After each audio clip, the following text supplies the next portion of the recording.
Đây chạm đi có đi. Đây chạm đi có. Phải như thế chứ không thể có phải chạy.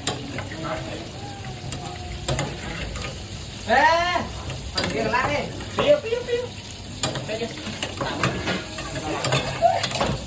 Nè bông vít thôi đi má. Rồi cái máy từ chậm cái này. Dạ, nó chậm. Chạm nè, chạm tâm ngôi nhầm lại một tí.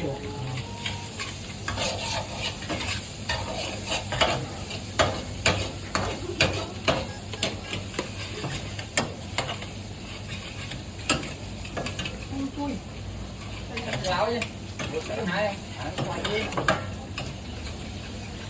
quay này, cho người con ấu này đây, đây những cái đẹp má bên đất của cuối, coi giờ đẹp má hay coi giờ bên đất cuối coi tiếp má đi, chậm, bố để phá đấy, thì biết được, và cái thắt chân hôm nay bây giờ lên cái bên hôm nay là cái thì ta được tới hư. Đấy, thôi giá hết.